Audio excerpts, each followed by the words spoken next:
Gazze'de gazeteci olmak dünyanın hiçbir yerinde gazeteci olmaya benzemez. Çünkü Gazze'deki zor şartlarda yapılan haberler, gazetecilerin canı pahasına yaptıkları haberler dünyanın hiçbir yeriyle tabii ki eşdeğerde değildir. 9 yaşında Filistinli bir gazetecinin gözlerinden bakmak istiyorum olaya. Kendisi Gazze'deki soykırımı dünyaya duyurmak için 9 yaşında gazeteciliğe başlayan Filistinli Lama ve 10 yaşındaki kız çocuğu Canna Ayat'tı. Bu iki kız çocuğu Gazze'deki bu soykırımı dünyaya duyurmak için gazeteci oldular. Bence gazeteciliğin ahlakının da değerinin de bu vücut bulmuş halidir bu kız çocukları. Bunların gözlerinden baktığımda dünyaya bu olayları duyurmanın ne kadar değerli olduğunu, onlar için, o çocuklar için, o aileler için aslında yaşamanın bir ön adımı olduğunu anlayabiliyorum. Çok İslam ülkesinde, mazlumların olduğu ülkelerde, özellikle de Müslüman ülkelerde şehit edilen gazeteciler çok fazla, sayıları çok fazla ve buna sessiz kalan meslektaşları, dünya medya patronları neden sessiz kalıyorlar? Dünya medya patronlarının uluslararası alanda, Müslüman ülkelerde şehit edilen gazetecilerle alakalı hiçbir şey yapmamalarının ana nedenlerinden bir tanesi, uluslararası alanlarda baskılar görmelerinden kaynaklandığını düşünüyorum. Haberciliğin ahlakını bilmediklerini düşünüyorum.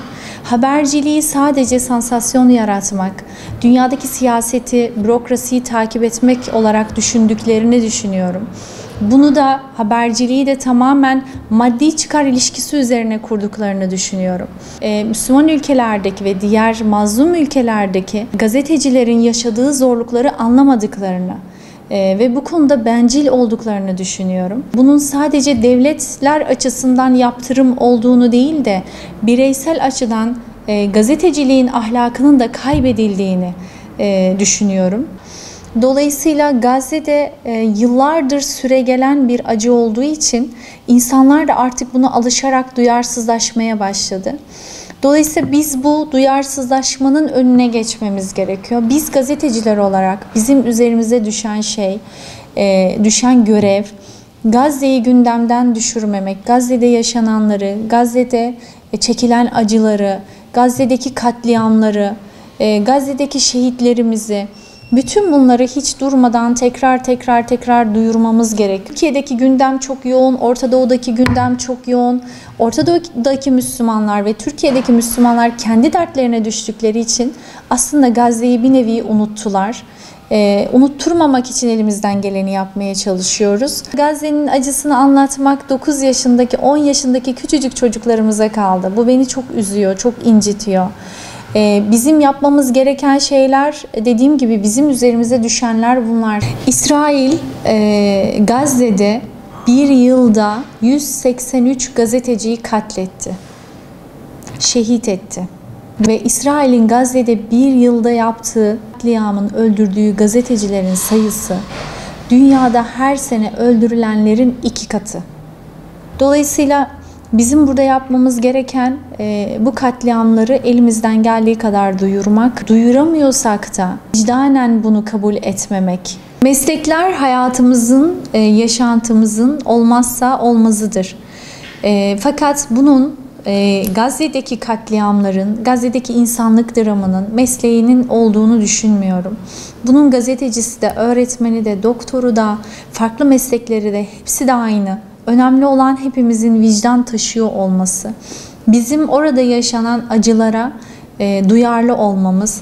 Dolayısıyla benim gazeteci olmam hiçbir şey değiştirmiyor. Oradaki şehit olanların gazeteci olması da aslında çok bir şey değiştirmiyor.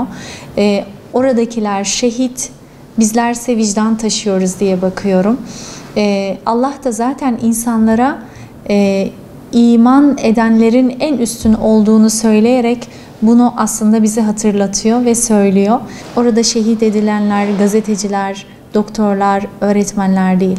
Orada şehit edilenler kadınlar, çocuklar, eşler, aileler, bütün bunların hepsi. Duyarlı olmamız lazım, acıyı paylaşmamız lazım, acıyı yaşamamız lazım. En önemlisi yaşamamız lazım. Bunun bir de farklı bir boyutu var. İslam dünyasının vicdanı var. Bir insani vicdan var, bir toplumsal vicdan var.